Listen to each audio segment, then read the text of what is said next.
नमस्कार प्रिय दर्शकों, हाजिर हूं मैं जन्म कुंडली अध्ययन इस श्रृंखला में। आज एक बालक की जन्म कुंडली को लेकर मैं आप सबके सम्मुख उपस्थित हुआ हूं। क्या परेशानी है इसे हम आगे समझेंगे, क्यों है उसे भी समझने का प्रयत्न करेंगे। पहले हम जन्म कुंडली को एक बार देख लें, बना लें। जन्म तारीख नोट करिए, 1 जनवरी 2004 और जन्म का जो समय है वो दोपहर 12:02 का समय है। जन्म का जो स्थान है वो कोटा है, राजस्थान। प्रिय दर्शकों, हमारी जो श्रृंखला चल रही है मैं पुनः उसको बार बार आपके सम्मुख रख रहा हूं, क्योंकि दर्शकों के मन में ज़्यादातर कुछ दर्शक जो नए, क्योंकि यूट्यूब है, यहाँ हर दिन नए दर्शक जुड़ते रहते हैं और उनके मन में ये प्रश्न है कि आखिर इसका निवारण क्या है। मैं बता दूं कि हमारे इस कार्यक्रम का मुख्य उद्देश्य जन्म कुंडली को समझना, यहाँ प्रैक्टिस करना मेरे साथ बैठ करके, क्योंकि मैं हमेशा कहा करता हूं हम सभी ज्योतिष के विद्यार्थी हैं और हम सभी बैठ करके, जब भी आप किसी पाठ्यक्रम के विद्यार्थी होते हैं तो एक साथ बैठ करके प्रैक्टिस करते हैं। ये प्रैक्टिस है। ये जन्म कुंडलियां ऑलरेडी पहले मेरे द्वारा देखी जा चुकी हैं। जिनकी है उनको जो निदान बताना है वो बताया जा चुका है। मैं यहां पर लेकर के आप सबके सम्मुख जो उपस्थित हुआ हूं वो है कारण। क्यों, अगर इस जातक के साथ ऐसा हुआ तो क्यों हुआ, यही हमारा है मुख्य विषय। तो जन्म तारीख आपको मैंने बता दिया, जन्म स्थान बता दिया, जन्म कुंडली का आप निर्माण कर लीजिए। ये कुंडली बनेगी आपके सम्मुख मीन लग्न की। लग्नपति बनते हैं देवगुरु बृहस्पति, जाकर के कुंडली के 6ठ भाव में बैठे आपको दिखेंगे। षष्ठपति बनते हैं सूर्य, वो जाकर के कुंडली के 10वें भाव में बैठे दिखाई पड़ेंगे। सूर्य और बुध की युति है। शुक्र इस कुंडली के लाभ भाव में, केतु कुंडली के 8वें में, शनिदेव जन्म कुंडली के 4th में, तो वहीं चंद्रमा और राहु आपको दिखाई पड़ेंगे जन्म कुंडली के 2 भाव में। वर्तमान समय में इस बालक को शुक्र की दशा चल रही है। शुक्र की दशा जैसे ही आपने सुना, आपके दिमाग में कुछ आया? अगर आया तो अच्छी बात, आप अच्छे से समझने का प्रयत्न कर रहे हैं। ये मीन लग्न की कुंडली है और मीन लग्न की कुंडली में शुक्र की दशा का होना मतलब अकारक अथवा मारक दशा का होना।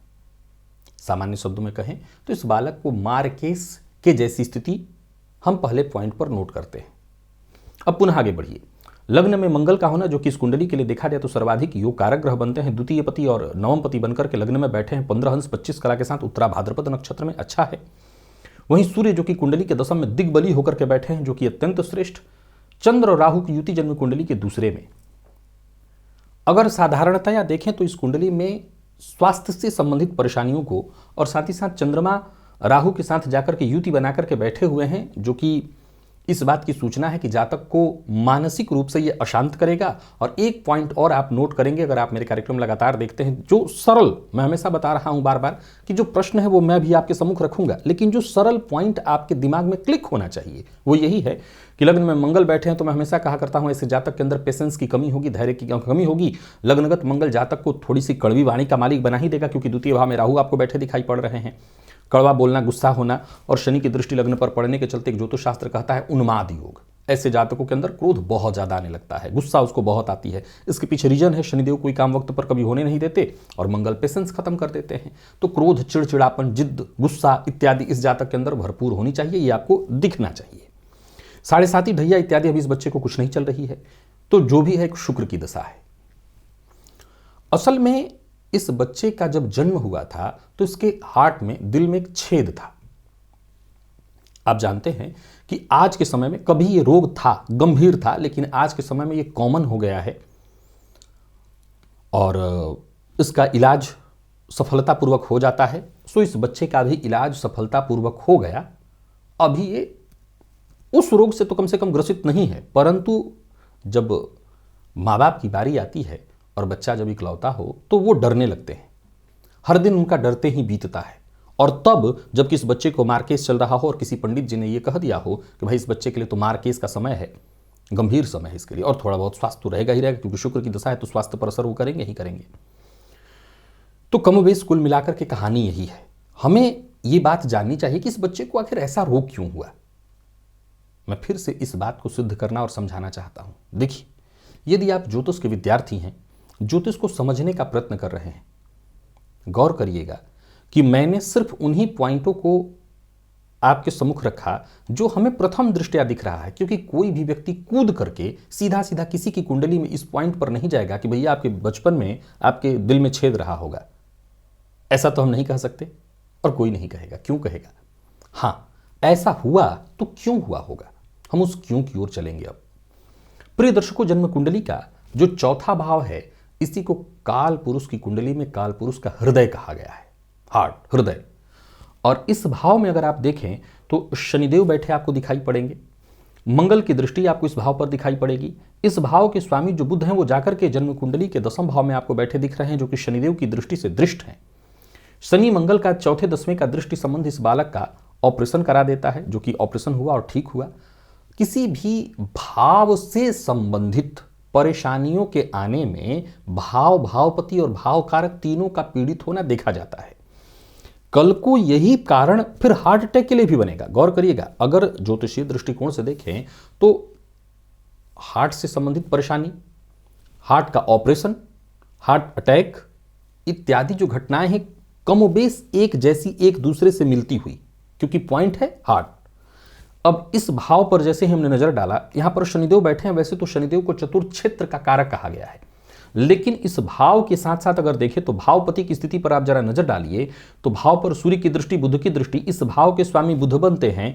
इस भाव के कारक, हार्ट के कारक जो हैं, इस भाव के नहीं, हार्ट के जो कारक हैं वो सूर्य हैं, वो बुध के साथ, जो कि इस भाव का स्वामी है, जन्म कुंडली के 10वें में बैठे हैं और शनि की दृष्टि से दृष्ट हैं।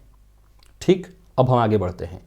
इस कुंडली में चंद्रमा की स्थिति पर नजर डालें तो चंद्रमा इस भाव के कारक ग्रह माने जाएंगे। वो जाकर के जन्म कुंडली के दूसरे भाव में राहु के साथ युति बनाकर के बैठे हुए हैं। अब चूंकि देखा जाए तो राहु 25 अंश पर और चंद्रमा 6 अंश पर हैं, है तो इन दोनों के बीच दूरी, लेकिन ज्योतिष का एक रूल मैंने आपको समझाया था कि चंद्रमा के मामले में यह बात सदैव ध्यान रखिएगा कि दुर्योग या योग कारक ग्रह से चंद्रमा यदि पीछे है तो उस योग या दुर्योग की गणना होगी। तो यहाँ चंद्रमा और राहु पे अगर देखें तो चंद्रमा पीछे, क्योंकि चंद्रमा की गति बहुत तीव्र है, फलतः उस चंद्रमा को पीड़ित माना जाएगा यहां पर। तो चंद्रमा राहु के साथ पीड़ित, तो भाव, भावपति और भाव कारक अगर तीनों को देखें तो इस रोग में, क्योंकि देखा जाए तो हम कुंडली कौन सी लेकर के चल रहे हैं, तो मीन लग्न की कुंडली। मीन लग्न की कुंडली में शनिदेव द्वादशेश और साथ ही साथ लाभेश होते हैं। छठे से छठा होने के कारण ये भाव जो है रोग का भाव गिना जाएगा। सूर्य इस कुंडली में रोग के स्वामी बनते हैं। वो जाकर के 10वें में भले दिग्बली होकर के बैठे हैं, इस जातक के जीवन में इसके कार्य क्षेत्र में सहयोगी होंगे। लेकिन मैंने हमेशा कहा कि भाई कारक ग्रह भी है, तो रोग के स्वामी अगर हैं तब भी आखिर रोग के भाव का स्वामी तो वही माना जाएगा।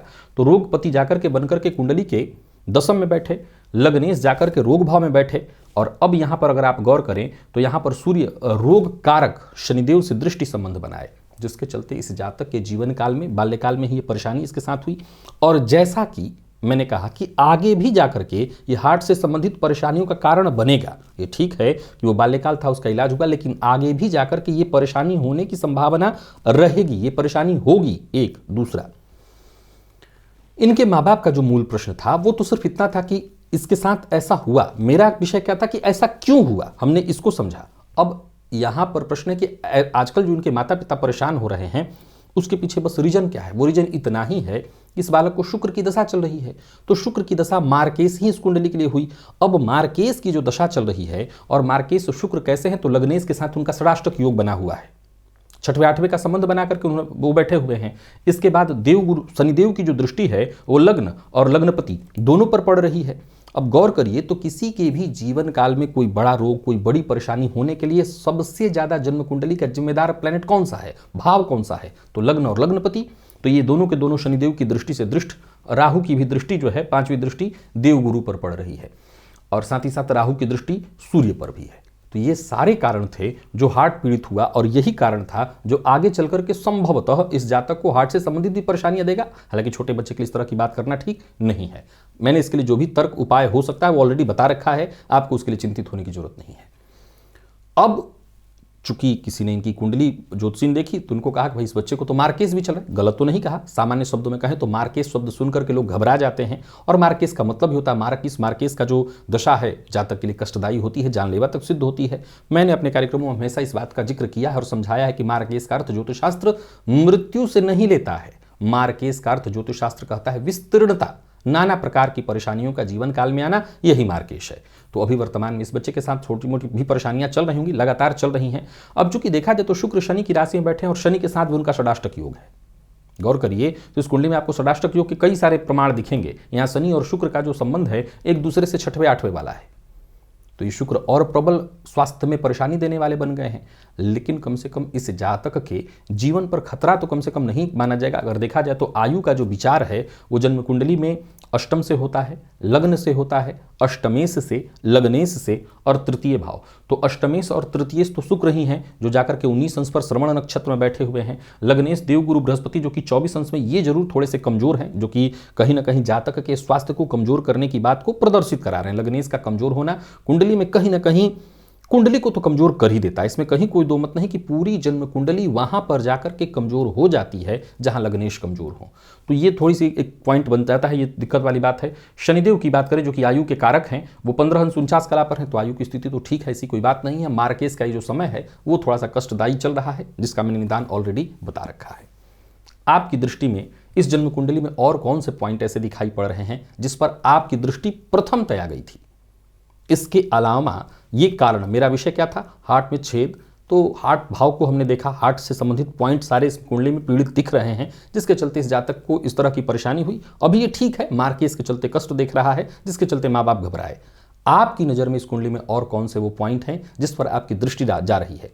आप कॉमेंट में भी लिख सकते हैं, साथ ही साथ खुद भी इसको नोट करके अपने पास रख सकते हैं। देखिए इस पर कि वो कौन से कारण हैं। इस कुंडली में कई सारे षडाष्टक योग लगे हुए हैं जो कि इस कुंडली में परेशानी का कारण बनते हैं। एक बात हमेशा ध्यान रखिए, किसी भी घटना के घटित होने के पीछे कभी भी कोई एक वजह नहीं होती, कई एक वजहों को, कई एक कारणों को जोड़ करके ही घटनाएं घटित होती हैं। ये बात सदैव याद रखिएगा, कभी ना भूले कि किसी के भी साथ कोई भी घटना अच्छी या बुरी हो रही है तो एक ज्योतिषी कभी भी कूदकर इस विषय पर नहीं पहुंच सकता कि हाँ जी यही कारण है। कारण बहुत सारे होते हैं, तब जाकर के घटना घटित होती है। इस कुंडली में कई सारे षडाष्टक योग बने हैं जो परेशानी का प्रबल कारण बन रहे हैं। तो आशा करता हूं आज की इस जन्म कुंडली को आपने भली भांति समझ लिया होगा और इस पर आगे और मंथन आपको करना है, करिए, इसको अपने पास रखिए। और जो भी इसमें और आपको पॉइंट दिखाई पड़ते हैं, चाहे वो इस कुंडली के षडबल से लेकर के बाकी के भावों को हर तरह से देखिए। नौमांस तक में जाकर के आप परिस्थितियों को देखने का और समझने का प्रयत्न अवश्य करेगा, क्योंकि नौमांस में भी अगर आप देखेंगे तो वहाँ भी सूर्य आपको शनि की दृष्टि से दृष्ट ही दिखाई पड़ेंगे, तो वहाँ भी जाकर के आप इस पॉइंट को अवश्य समझने का प्रयत्न करिए। आज के लिए बस इतना ही, इजाजत दीजिए। श्रृंखला अभी जारी है, ये क्रम जारी है, केस स्टडी हम जो कर रहे हैं ये श्रृंखला अभी चलती रहेगी। और भी जन्म कुंडलियाँ हैं जिसको लेकर के मैं आप सबके सम्मुख उपस्थित होता रहूँगा। आज के लिए बस इतना ही, इजाजत दीजिए, पुनः मुलाकात होगी, तब तक के लिए नमस्कार।